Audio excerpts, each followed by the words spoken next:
Welcome to Political Empire. I'm your host, Jeff Horseman with the Press Enterprise and PE.com. And today's show is going to touch upon efforts in Sacramento to get funding for UC Riverside's new medical school. Then we're going to get into kind of a what-if scenario, specifically what if the city of San Bernardino chose to disincorporate.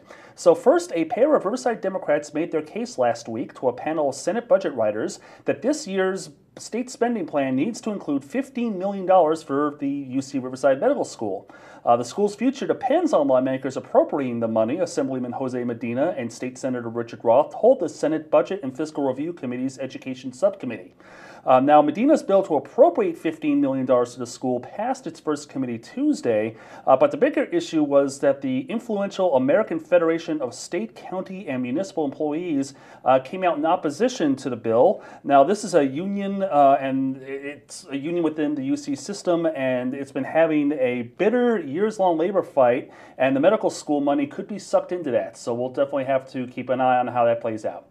Now we're going to talk, we've been spending a lot of time here on Political Empire talking about San Bernardino and their struggles as they go on the bankruptcy process. But what would happen if the city simply ceased to exist? And here to talk about that is columnist Cassie McDuff. So Cassie, how easy or hard is it to basically disincorporate a city like San Bernardino? Well, it's not a simple process, Jeff. And a lot of people, just out of frustration with the whole bankruptcy process, keep saying, why not just let the city go, let it fail, let the county come in and take over? Well, it's not that simple.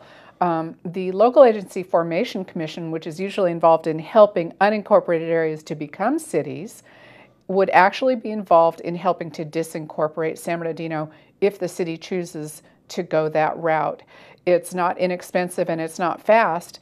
It would cost at least $15,000 right off the top just to apply for disincorporation. It would take as much as $45,000 to do an environmental review, which would have to be done. And where that money would come from a broke city, that's a question. In addition, if it is disincorporated and the county were to take over, the county would have to set up a successor agency that would take care of the city of San Bernardino's debts. All of the money that San Bernardino has, all the property it owns, all of the payments that are due to the city would come into this agency, which would then have to pay off the debts. And if there's not enough money, there would be an assessment placed on all of the properties in San Bernardino. That means people who are already low income, many of them, as well as businesses and property owners, absentee landlords, everybody would get an assessment.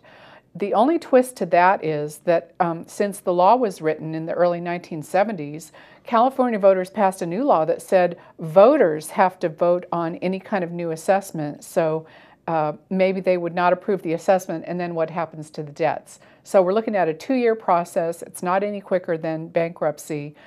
So for people who just want to throw in the towel, those are kind of the ramifications. All right. Well, given all those steps that have to happen, I mean, how likely do you think that the city chooses to go this route? Well, 2 things could happen in my mind.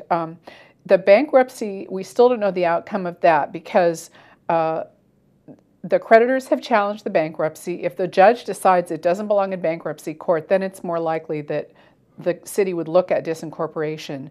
The voters of San Bernardino would get to vote on disincorporation. Would they approve it? That's a big question. The other possibility is what almost happened to the city of Vernon. Vernon has been in trouble for many years. It's a little tiny city in terms of population, but it's got a big industrial base. The state almost disincorporated the city of Vernon. A last-minute deal prevented that. It was mainly about corruption and waste, not like San Bernardino. It was not about bankruptcy. But the question is, could the state step in and pass special legislation to disincorporate San Bernardino? All right. Well, thanks for explaining that, Cassie. It's very detailed. Appreciate it. And thank you for watching Political Empire. We'll see you next time.